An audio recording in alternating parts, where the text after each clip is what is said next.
Welcome back, class. So right now I want to continue our look at using molarity and talk a little bit about what we're going to call solution stoichiometry. So, I'm sure you remember from last chapter when we talked about stoichiometry, right, and studying chemical reactions, predicting theoretical yields, and all of that good stuff. Okay?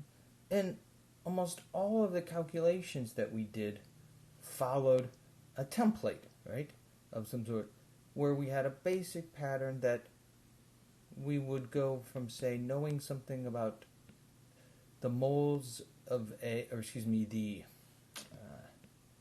knowing the, say, grams of some compound, and we convert it into moles of that compound using the molar mass, and then we would use our chemical reaction, our balanced chemical equation, and the ratio, the mole to mole ratio, to get to moles of what we were trying to figure out, and then ultimately we could convert this into grams of B using the molar mass of B. So this is one type of reaction stoichiometry, and it works well when we have pure materials, right? If we have a pure solid, pure liquid, etc., right? But what if we have a solution, right? Knowing the mass of a solution doesn't help me because there's multiple things in there. So we have another sort of way that we go through stoichiometry if we're working with solutions in our chemical equation. And that is, we're going to likely know the volume of that solution, and now we have a way to get to moles of solute, right? Using the molarity of solution A, or of the solution of A. And so we can use molarity to go from volume to moles, right? It's a good conversion factor for that. And then, of course, the middle part of this is exactly the same. Once we know moles of A, then we can use our balanced equation to get to moles of whatever our target is. And then perhaps it's also a solution, and we can use the molarity of that solution to get to whatever volume we might make or need for this. Right? Now, it's also possible that this may be, say, a pure substance, and so this could end up, we could use molar mass and go to grams. So we can start mixing and matching these, but the key is we now have another tool to get to moles, right? We can use the molar mass if we're starting from a pure material. We can use the molarity if we're dealing with an aqueous solution. So let's look at a problem. So we want to know what volume of a 0.150 molar KCl solution will react with 0.150 liters of a 0.175 molar lead to nitrate solution according to the following reaction. So we have our balanced equation that says 2 moles of KCl react with 1 mole of PbNO3 to give 1 mole of lead 2 chloride, and 2 moles of potassium nitrate. Now, the key is these are aqueous, right? So we don't have these as pure materials. We have these as solutions. So let's look at what we're trying to do here. So what do we know? Well, we know about our solution of lead nitrate, right? We know both the volume and the molarity here. So we're going to start with a volume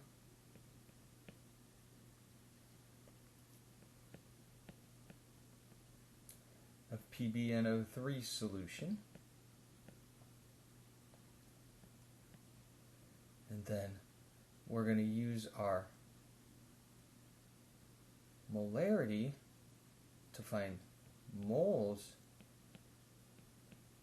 of PbNO3, and then I can use my ratio to figure out moles of KCl, and then I can get what I want to get, which is the volume of KCl solution.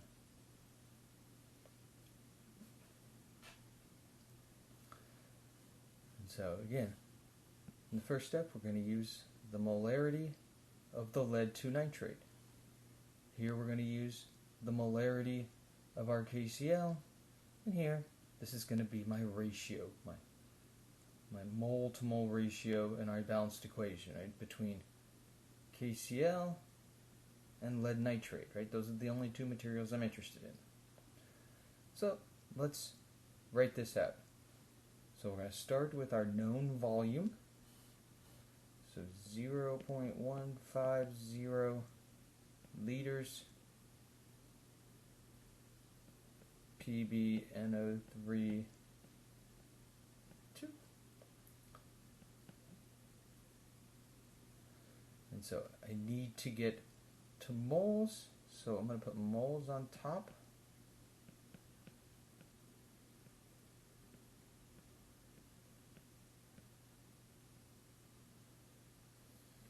And so we're going to use the molarity, so it's going to be between per liter, right? And it's a 0.175 molar, right? So 0.175 moles of lead 2 nitrate per 1 liter. So now I have moles of lead nitrate, so I can calculate moles of KCl, cancel out my moles of lead 2 nitrate. Let's go to my balanced equation. I have a 2 to 1 ratio here, times, now I want to go from moles again to liters KCl solution.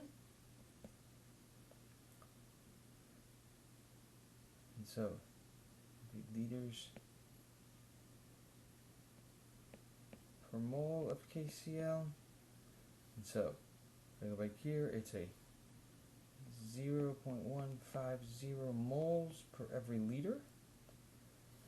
And so if I check my dimensional analysis, I started with liters of lead 2 nitrate. It's going to cancel out here with my liters of lead 2 nitrate solution. That's going to be moles of lead 2 nitrate. It's going to cancel out my moles of lead 2 nitrate here. My moles of KCl will cancel out with my moles of KCl here, leaving me with liters of KCl solution. Okay. So if I go through, do my calculations here, I should end up with 0.0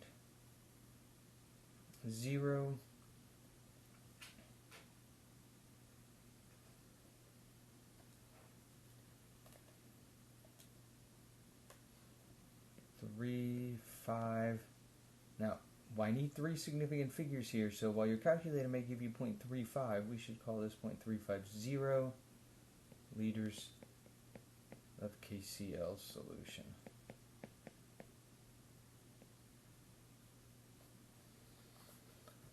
So what's going to happen is, to do this reaction, right, I'm going to have to combine my 0.35 liters of my 0.15 molar KCl solution with my 0.15 liters of my 0.175 lead 2 nitrate solution to give me the proper reaction.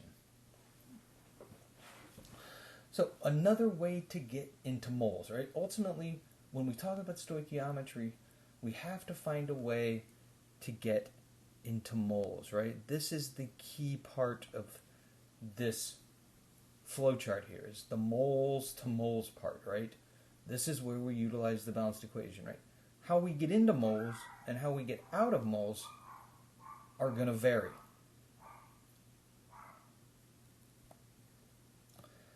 Okay, at this point I want to shift gears a little bit and I want to talk about different properties of a solution. Specifically, I want to focus on this idea of an electrolyte aqueous solution. So what does it mean when I say a solution is an electrolyte or not an electrolyte? Well, if we think about the definition, right, an electrolyte dissolves in water to form a solution that contains ions. So the solution will contain ions, right? That's what makes it an electrolyte. Now, one of the important physical properties of an electrolyte solution, right, is that it will conduct electricity. And so this becomes an important test in determining whether something is an electrolyte or not an electric, or, in other words, does this solution contain ions or any appreciable concentration of ions or not. Right? We can test that by seeing if it conducts electricity.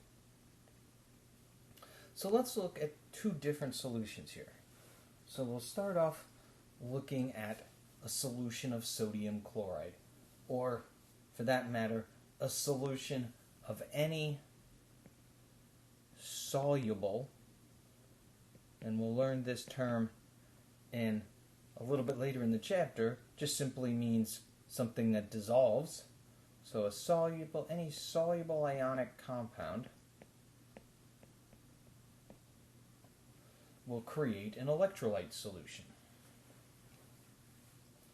So if we look at this, we can see that the sodium chloride crystal, when it's put into water, right, the ions separate. So they go from being in this crystal to being attracted to the water molecule. So the attraction that these ions can have with water molecule is strong enough to cause these interactions to break, right? And so the ions fall apart. We say that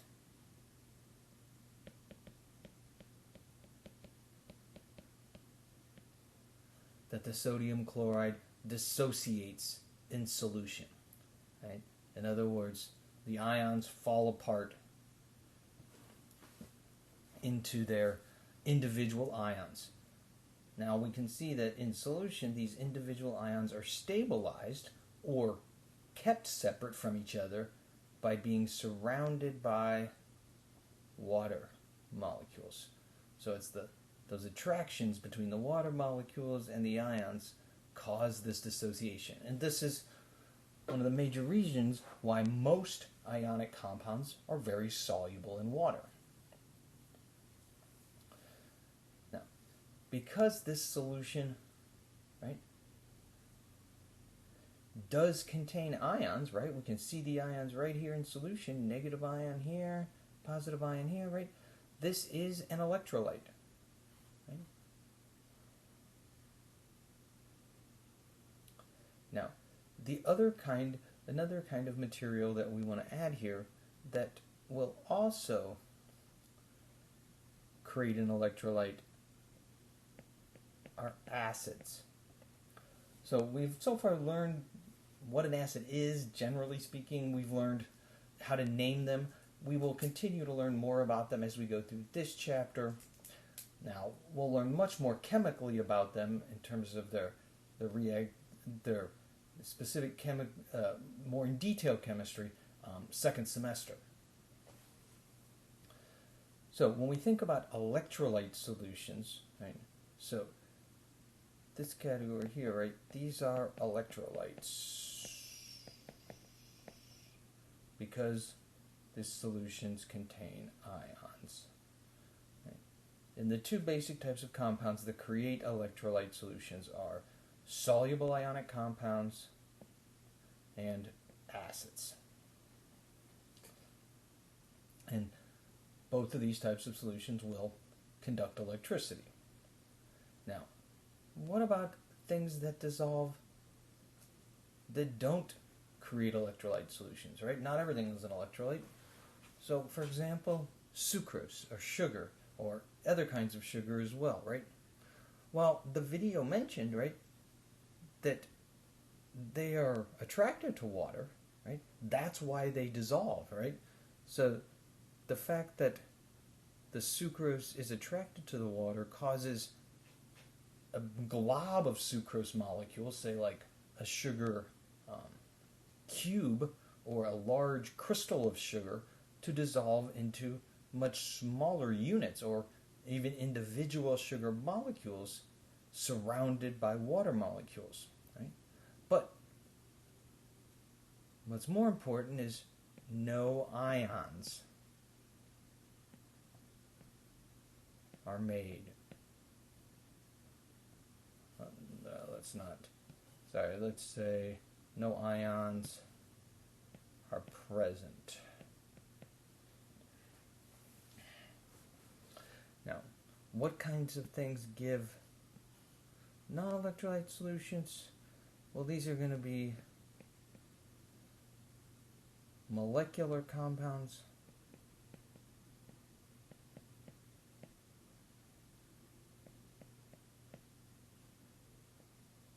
except acids, which, as we said over here, are molecular compounds. Some of them, anyway, are molecular compounds that form electrolyte solutions. Now, sugar solution will not conduct electricity, right? Because it has no free ions. So, electrolytes. Now, if we go just a little bit further into this, you can see that we can separate electrolytes into a couple of different types of electrolytes. We have what are called strong electrolytes here and weak electrolytes here. And the basic difference is how many ions they have, right?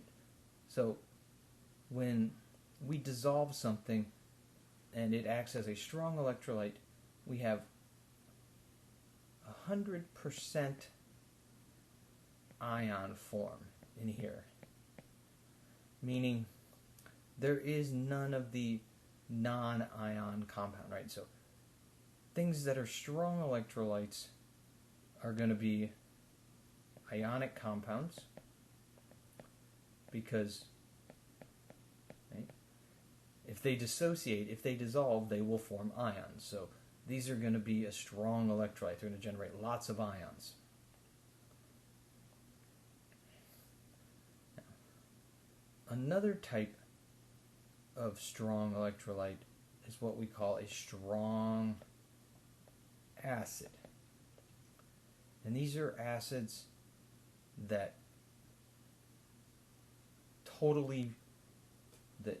all of the acid present in solution goes into the ion form. And we'll talk about that in a second. Now, we also have some acids right here that are what we call weak electrolytes. And what this means is that much, much less than 100% form ions. And we can see by looking at this drawing here that we have some ions here, right? We have positive ion, negative ion here, but we also have quite a few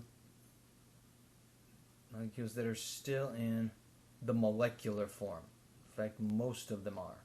So some of these have separated to form ions here in the blue, but most have stayed in the molecular form. So we form some ions. Whereas here, anything that will form ions has formed ions. So 100% conversion. Then of course, in a non-electrolyte, we have no ions. Now, I've already talked about how these ionic compounds, when they form in solution, they dissociate. Right? So the ions separate because of their attraction with the water molecules. But acids, they don't dissociate, right? Because they don't have ions. They have to form the ions. So they do what we call ionize. So we'll just say acids here, because that's what we're really talking about. Acids will ionize.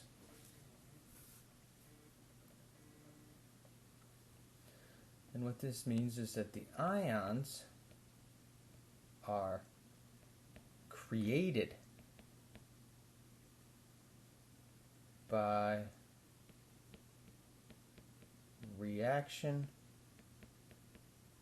with water.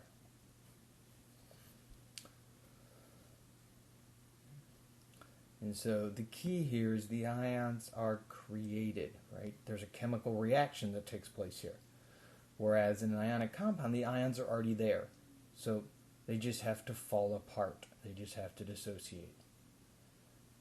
So let's look at HCl, hydrochloric acid, right? This is a prototypical acid, and it's going to be a strong electrolyte. So when it reacts with water, right, when it's in aqueous, we could write out that reaction, and we could say that it would form the ion H3O plus Cl minus, right? So we're going to form these two ions. Right? We're going to form a positive ion where the water here grabs a hydrogen off the HCl to form what is called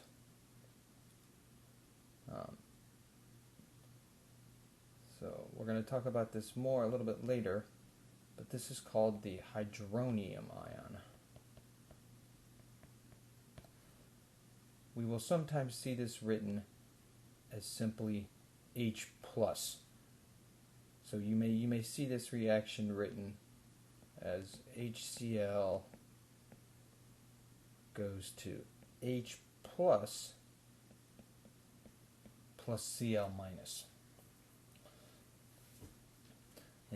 But what this is meant to mean is that the HCl is actually reacting with the water to form this ion, the hydronium ion. This is what's actually in solution. And also the negative, in this case, the chlorine ion. And so this is how acids are able to form ions in solution, are able to ionize and therefore be electrolytes. And the difference between whether something is a strong acid like HCl, so this is strong, and like a lot of other acids that are weak acids like acetic acid here or HF or a bunch of different acids are weak, is that not all of the acid reacts with water. So for HCl, all of the HCl molecules react with water to form the ions. For a weak electrolyte, only some of the acid molecules here, right, here, most of them will stay like this. Only some of the acid molecules will ionize to form the ions. We make less ions. We call it a weak electrolyte.